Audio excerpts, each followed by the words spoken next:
கனடாவில் திறமையான தற்காலிக புலம்பெயர் தொழிலாளர்களை நிரந்தர குடியிருப்பாளர்களாக மாற்றும் திட்டம் ஒன்றை அரசாங்கம் ஆரம்பித்துள்ளது. குறித்த திட்டம் அடுத்த 2 ஆண்டுகளில் 33,000 தொழிலாளர்களுக்கு நிரந்தர அந்தஸ்தை வழங்கும் என தெரிவிக்கப்பட்டுள்ளது.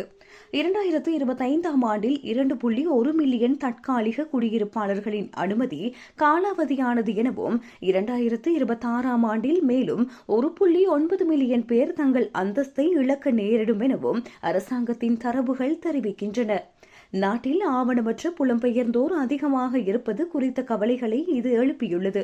இந்நிலையில் கனடாவில் நிரந்தரமற்ற குடியிருப்பாளர்களின் எண்ணிக்கையை குறைக்கும் பிரதமர் மார்க் கார்னியின் கொள்கையின் ஒரு பகுதியாக இந்த புதிய திட்டம் கொண்டுவரப்பட உள்ளது. 2025ஆம் ஆண்டில் மக்கள் தொகையில் 6.8% இருந்த தற்காலிக குடியிருப்பாளர்கள் எண்ணிக்கையை 2027ஆம் ஆண்டில் 5% விட குறைப்பதே இந்த திட்டத்தின் நோக்கமாகும். இதேவேளை குடிவரவு அமைச்சர் லீனா மேட்லேஜ் பில் C-12 குறித்தும் கருத்துரைத்துள்ளார். இது தேவைப்பட்டால் சில குடியேற்ற ஆவணங்களை ரத்து அல்லது இடைநிறுத்தம் செய்யும் உரிமையை குடிவரவு அதிகாரிகளுக்கு வழங்கும். கனடாவில் தங்க விரும்பினால் தற்காலிக குடியிருப்பாளர்கள் தங்கள் தங்குதலை நீட்டிப்பதற்காக விண்ணப்பிக்க வேண்டும்.